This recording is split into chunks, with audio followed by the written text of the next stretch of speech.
आपण मैंने जानिथिबे कि पीएम किसान योजना अधीन में जो मैंने पीएम किसान योजना अधीन में एपर्यंत जदि आपण मैंने एप्लाय करने चाहूँगी ता भी आपण मैंने एप्लाय करेंगे। आपण मैंने चाहिए घर बसी आपण मैंने मोबाइल फोन साहाय्य एप्लाय करेंगे।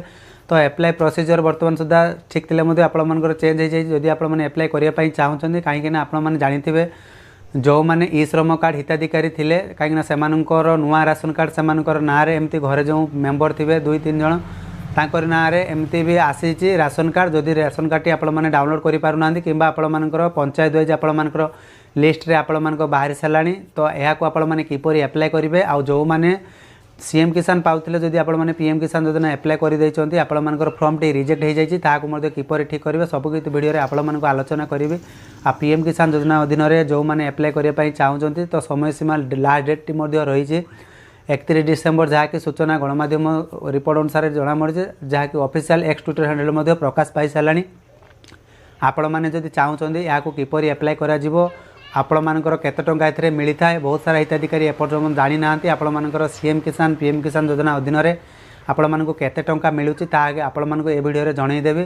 जो माने चैनल को नुआ करि आछन्ती निहाती भाबे सब्सक्राइब करंतु आ बहुत मात्रा रे सांगसाथी प्रियजन मानक शेयर करी अवगत करंतु जहाँ फल से जानिके से चाहिए यही योजना रे आपण माने अंतर्भुक्त हो पारिबे।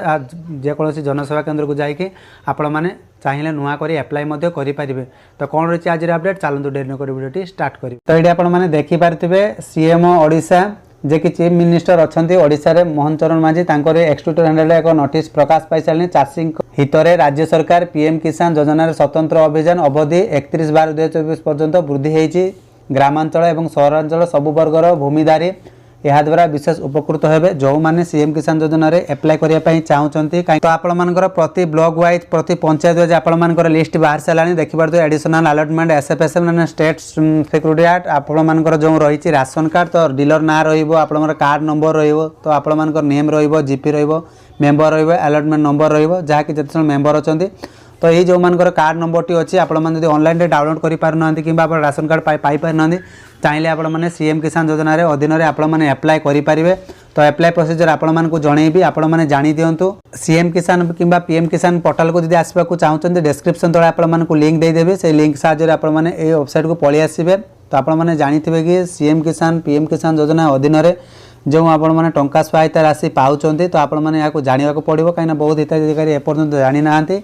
तो ये आपण मैंने देखि पारुथिबे कि सीएम किसान एवं पीएम किसान सुविधा तो सुविधा कौन रही आपण मानकु जणै दउची। तो आपण माने संपूर्ण इंड जाय देखले आपण माने जानि पारिबे। तो ये आपण माने जानि पारुथिबे कि सीएम किसान रो सुविधा 4000 टंका ग्रामीण हिताधिकारी मानक भाई जो माने गाँ रे बसवास करूचंती जो माने क्षुद्र एवं नाममात्र चाषी से उद्देश्य दि जाइए। तो आपण सर्वदा जानी दिंते अप्लाई प्रोसीजर आपण इंड रे जळै देबे। तो आपण मैंने देखिथिबे पारुथिबे कि सीएम किसान योजना रे ग्रामीण क्षुद्र एवं नाममात्र चाषी 2टी फसल ऋतु पई वार्षिक 4000 टंका सहरांचल एवं क्षुद्र नाममात्र चाषी पीएम किसान योजना वार्षिक 3टी किस्त रे जेपरिक 6000 टंका हिसाब से 2 गोटी योजना समुदाय वार्षिक 10,000 टंका सहायता लाभ मिलता है।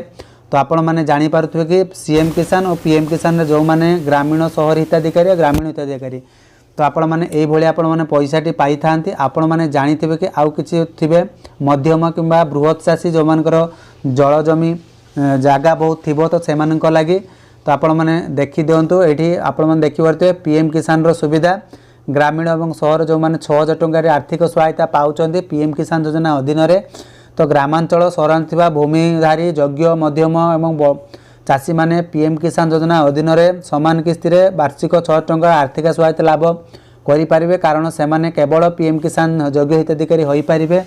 जो माने पीएम किसान योजना अधीन योग्य हिताधिकारी से 6000 टंका आर्थिक सहायता दि जाउची। तो सेहीपरि आपण माने जानि पारुथिबे कि भूमिहीन चाषी मानक पई स्वतंत्र भाव में आपण मानक रही ना सीएम किसान योजना रे कि अछि जो माने सीएम किसान योजना अधीन में अप्लाई करूचंती। तो आपण माने जानि दियंतु सीएम किसान रो सुविधा माने आपण मानकर 12,000 टंका 500 प्रत्येक भूमिहीन परिवार को आर्थिक सहायता प्रदान कर देइचंती।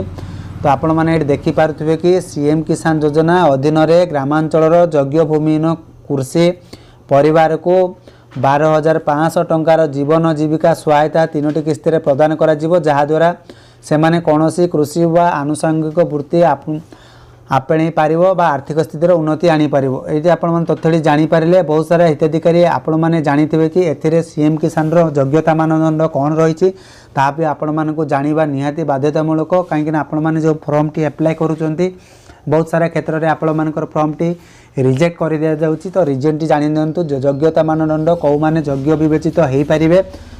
ଆପଣମାନେ ଯେଉଁ ଆପ୍ଲାଏ କରୁଛନ୍ତି ତାର ରିଜେକ୍ଟ ହେବାର ରିଜିନଟି କ'ଣ ଆପଣମାନେ ଜାଣି ଦିଅନ୍ତୁ। ମାନେ ଏଇଠି ଦେଖିପାରୁଥିବେ କ୍ଷୁଦ୍ର ଓ ନାମମାତ୍ରୀ ଚାଷୀ, ଯେପରିକି ଗ୍ରାମାଞ୍ଚଳରେ ଯେଉଁମାନଙ୍କର 5 ଏକରରୁ କମ୍ ଚାଷ ଜମି ଥିବ, ଯେଉଁମାନଙ୍କର 5 ଏକରରୁ କମ୍ ଚାଷ ଜମି ଥିବ, ଆପଣମାନେ ଦେଖିପାରୁଥିବେ କି ଭୂମିହୀନ କୃଷି ପରିବାର, ଯେପରିକି ଗ୍ରାମାଞ୍ଚଳର ଯେଉଁ ଭୂମିହୀନ ଶ୍ରମିକ ବା ପରିବାର କୃଷିକୁ ମୁଖ୍ୟ କାର୍ଯ୍ୟ ଭାବରେ ଗ୍ରହଣ କରିପାରିବ ବା ପ୍ରତିପୋଷଣ କରିଥାନ୍ତି, ସେଇମାନଙ୍କ ଲାଗି ସିଏମ୍ କିଷାନ ଯୋଜନାରେ ଯେଉଁ ସହାୟତା ରାଶି ଆପଣମାନେ ପାଉଛନ୍ତି।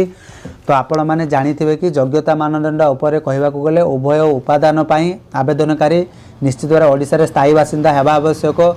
ଯେଉଁ ଆପଣମାନେ ROR ଜମି ପଟ୍ଟାଟି ଆପଲୋଡ଼ କରୁଛନ୍ତି ସେଇଟା ଆପଣମାନଙ୍କର ଓଡ଼ିଶାରେ ହେଉଥିବା ଦରକାର। ସହାୟତା ରାଶି ପାଇଁ ସିଧାସଳଖ ଆପଣମାନଙ୍କର ବ୍ୟାଙ୍କ ଆକାଉଣ୍ଟରେ ଆପଣମାନଙ୍କର ପଇଠ କରାଯାଇଥାଏ, ଯେଉଁମାନେ ଆପଣମାନେ ପଇସା ଯେଉଁ ପାଇ ଆସୁଛନ୍ତି ଆଉ ଯେଉଁମାନେ ଆପ୍ଲାଏ କରିବା ପାଇଁ ଚାହୁଁଛନ୍ତି। ତ ଇଏ ତ ଗଲା ଆପଣମାନଙ୍କର ସିଏମ୍ କିଷାନ। ତ ବର୍ତ୍ତମାନ ଜାଣିବା PM କିଷାନର ଯୋଗ୍ୟତା ମାନଦଣ୍ଡ କ'ଣ ରହିଛି। ତ ଆପଣମାନେ ଜାଣି ଦିଅନ୍ତୁ। ଏଇଠି ଆପଣମାନେ ଦେଖିପାରୁଥିବେ ଯୋଗ୍ୟତା ମାନଦଣ୍ଡ କହିବାକୁ ଗଲେ ଆପଣମାନଙ୍କର PM କିଷାନ ଯୋଜନାରେ ଆପଣମାନେ ଯେପରିକି ଭାରତ ସରକାରଙ୍କ ଦ୍ୱାରା ପୂର୍ଣ୍ଣ ଅନୁଦାନରେ ଚଳିତ ଏକ କେନ୍ଦ୍ରୀୟ ଯୋଜନା। ଏହାଦ୍ୱାରା ଆପଣମାନେ 1/12/2018 ତାରିଖରୁ ଆପଣମାନଙ୍କ କାର୍ଯ୍ୟକ୍ରମ ହୋଇସାରିଲାଣି। ବହୁତ ହିତାଧିକାରୀ ପଇସା ମଧ୍ୟ ପାଇ ଆସୁଛନ୍ତି। ଯେଉଁମାନଙ୍କର MPCI ବ୍ୟାଙ୍କରେ କିଛି DBT ଲିଙ୍କ୍ ନଥାଏ ସେମାନଙ୍କର ବହୁତ ସାରା ପ୍ରୋବ୍ଲେମ୍ ଥିଲା। ତ ଏବେ ତ ଆଉ ସେ ପ୍ରୋବ୍ଲେମ୍ ଦେଖିବା ପାଇଁ ମିଳୁନାହିଁ। ଏହି ଯୋଜନା ଅଧୀନରେ ସମସ୍ତ ଚାଷ ଜମି ଥିବା କୃଷକ ପରିବାର 3ଟି ସମାନ କିସ୍ତିରେ ଆପଣମାନଙ୍କୁ ବାର୍ଷିକରେ 6,000 ଟଙ୍କା ଆୟ ସହାୟତା ଆପଣମାନଙ୍କୁ ଲାଭ କରିଥାନ୍ତି। ଏହି ଯୋଜନା ଅଧୀନରେ ପରିବାର ସଂଖ୍ୟା ହେଉଛି ଆପଣମାନେ ଯେତେବେଳେ ଫର୍ମ ଆପ୍ଲାଏ କରୁଛନ୍ତି ଆପଣମାନଙ୍କ ସଂଖ୍ୟାଟି ଆପଣମାନେ ଜାଣିବା ନିହାତି ଜରୁରୀ। ଯେପରିକି ଆପଣମାନଙ୍କର ସ୍ୱାମୀ ସ୍ତ୍ରୀ ସେମାନଙ୍କ ଉପରେ ନିର୍ଭରଶୀଳ କରୁଥିବା ନାବାଳକ ସନ୍ତାନ ଆପଣମାନେ ଜାଣିଥିବେ PM କିଷାନ ଯୋଜନା ଅଧୀନରେ ଆପଣମାନେ ଯେଉଁ ଆର୍ଥିକ ସହାୟତା ପାଉଛନ୍ତି ତାହାର ଯୋଗ୍ୟତା ମାନଦଣ୍ଡ ଆପଣ ଜାଣନ୍ତୁ। ତ ଏଥିରେ ଆପଣମାନେ ଦେଖିପାରୁଥିବେ ରାଜ୍ୟ ସରକାର ଏହି ଯୋଜନାର ନିୟମାବଳୀକୁ ଅନୁସରଣ କରି ଆର୍ଥିକ ସହାୟତା ପ୍ରଦାନ କରିବା ନିମନ୍ତେ ଯୋଗ୍ୟ ହିତାଧିକାରୀଙ୍କୁ ଚାଷୀ ପରିବାର ଚୟନ କରିଛନ୍ତି। ତ ଆପଣମାନେ ସେହିପରି ଦେଖିପାରୁଥିବେ କି ଯେଉଁମାନଙ୍କର ସହାୟତା ରାଶି ଆପଣମାନଙ୍କର ସିଧାସଳଖ ଆପଣ ବ୍ୟାଙ୍କ ଖାତାରେ ପଇଠ ହେବ କିମ୍ବା PM କିଷାନ ପାଇଁ ଆବେଦନ କରିପାରେ ନିଶ୍ଚିତ ଭାବରେ ଓଡ଼ିଶାରେ ସ୍ଥାୟୀ ବାସିନ୍ଦା ହେବା ଆବଶ୍ୟକ। ଏଠି ଆପଣମାନେ ଦେଖିପାରୁଥିବେ ଅଯୋଗ୍ୟ ମାନଦଣ୍ଡ ଆପଣମାନଙ୍କର ଦିଆଯାଇଛି। ଯଦି ଆପଣମାନେ ପଢ଼ିବାକୁ ଚାହୁଁଛନ୍ତି ଆପଣମାନେ ଏ ୱେବସାଇଟକୁ ଆସିକି ସମ୍ପୂର୍ଣ୍ଣ ଭାବରେ ପଢ଼ିଦେବେ, ଯାହାଫଳରେ PM କିଷାନ କିମ୍ବା ସିଏମ୍ କିଷାନ ଯୋଜନା ଅଧୀନରେ ଯେତେ ସାରା ଡାଉଟ୍ ଥିବ ଆପଣମାନଙ୍କର କ୍ଲିୟର ହୋଇପାରିବ। ତ ଆପଣମାନେ ଯେତେବେଳେ ଆପ୍ଲାଏ କରୁଛନ୍ତି ତ ଆପଣମାନେ ଦେଖିପାରୁଥିବେ ଚାଷୀ ପଞ୍ଜୀକରଣ। ତ ଏଥିରେ ଆପଣମାନଙ୍କୁ ଲଗ୍ଇନ୍ କରିକି ଆପ୍ଲାଏ କରିବା ପାଇଁ ପଡ଼ିବ। କାହିଁକିନା ବର୍ତ୍ତମାନ ଯେଉଁ PM କିଷାନ ହେଉ ଆପଣମାନଙ୍କର ସିଏମ୍ କିଷାନ ଯୋଜନା ହେଉ ଅନଲାଇନ୍ରେ ଜନସେବା କେନ୍ଦ୍ର କିମ୍ବା ମୋ ସେବା କେନ୍ଦ୍ର ଯେଉଁମାନଙ୍କର ଗଭର୍ଣ୍ଣମେଣ୍ଟରୁ ଆଇଡ଼ିଟି ପ୍ରାପ୍ତ ହୋଇଛି ବା ମିଳିଛି, ବର୍ତ୍ତମାନ ସେ ଆଇଡ଼ି କାର୍ଯ୍ୟକାରୀ ହେଉନାହିଁ ବା ସେ ଆଇଡ଼ି ମାଧ୍ୟମରେ ଆପଣମାନଙ୍କର ଆପ୍ଲାଏ ହୋଇପାରୁନାହିଁ। ଯଦି ଆପଣମାନେ ଚାହୁଁଛନ୍ତି ଓପନ୍ ପୋର୍ଟାଲ ଆପଣମାନଙ୍କୁ ଦିଆଯାଇଛି, ଚାହିଁଲେ ଆପଣମାନେ ଚାଷୀ ପଞ୍ଜୀକରଣ ଯେଉଁ ରହିଛି ଏଥିରେ ଆପଣମାନେ କ୍ଲିକ୍ କରିକି ଆପଣମାନଙ୍କର ଯାହା ଯାହା ତଥ୍ୟ ଆପଣଙ୍କୁ ମାଗିବ ତାହେଲେ ଆପଣମାନେ ଦେଇପାରିବେ। ଯଦି ଆପଣମାନେ ସେ ଭିଡ଼ିଓ ଦେଖିବାକୁ ଚାହୁଁଛନ୍ତି ଡେସ୍କ୍ରିପ୍ସନ୍ ତଳେ ଆପଣମାନଙ୍କୁ ଲିଙ୍କ୍ ଦେଇଦେବି, ଚାହିଁଲେ ଆପଣମାନେ ସେଥିରେ ନୂଆ କରି ମଧ୍ୟ ଆପଣମାନେ ନିଜେ ଦ୍ୱାରା ନିଜ ଘରେ ବସି ଆପଣମାନେ ଆପ୍ଲାଏ କରିପାରିବେ। ତ ଫୁଲ୍ ଭିଡ଼ିଓ ଦେଖିବାକୁ ହେଲେ ଆପଣ ଡେସ୍କ୍ରିପ୍ସନ୍ ତଳକୁ ଯାଆନ୍ତୁ, ସେଥିରେ ଆପଣମାନେ ଦିଆଯାଇଛି। ଯେଉଁମାନେ ଚ୍ୟାନେଲରେ କିଛି ବୁଝିପାରିବେନି ମେ ବି କମେଣ୍ଟ ସେକ୍ସନ୍ ଲେଖି ପଚାରିପାରିବେ। ତ PM କିଷାନ ଯୋଜନା କିମ୍ବା ସିଏମ୍ କିଷାନ ଯୋଜନା ଅଧୀନରେ ଯେଉଁମାନେ ଆପ୍ଲାଏ କରିବା ପାଇଁ ଚାହୁଁଛନ୍ତି ସର୍ବପ୍ରଥମେ ଆପଣମାନଙ୍କର କୃଷକ ପଞ୍ଜୀକରଣ କରିବା ପାଇଁ ପଡ଼ିବ। ସର୍ବପ୍ରଥମେ ଆପଣ କ'ଣ କରିବେ, ଯେକୌଣସି ବ୍ରାଉଜରକୁ ଯାଇକି କୃଷକ ଓଡ଼ିଶା ପଞ୍ଜୀକରଣ ସର୍ଚ୍ଚ କରିବେ। ସର୍ଚ୍ଚ କଲା ପରେ ଦେଖନ୍ତୁ ଏଭଳିଆ ଇଣ୍ଟରଫେସ୍ଟି ପଳେଇ ଆସିବ। ସର୍ବପ୍ରଥମେ କୃଷକ ପଞ୍ଜୀକରଣ ଆପଣମାନଙ୍କୁ କରିବା ପାଇଁ ପଡ଼ିବ। ଏହାକୁ ମୁଁ ପ୍ରଥମେ କ୍ଲିକ୍ କରିନେଉଛି।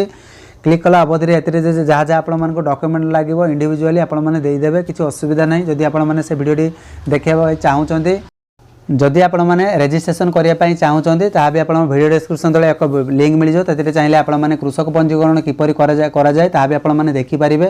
ଆଉ ଯେଉଁମାନଙ୍କର କିଛି ଅସୁବିଧା ହେଉଥିବ କିମ୍ବା ଆପ୍ଲାଏ କରିବାର କିଛି ଅସୁବିଧା ହେଉଥିବ ମେ ବି କମେଣ୍ଟ ସେକ୍ସନ୍ରେ ପଚାରିପାରିବେ, ମୁଁ ବି ଆପଣମାନଙ୍କୁ ଚାହିଁଲେ ଆପ୍ଲାଏ କରିପାରିବି।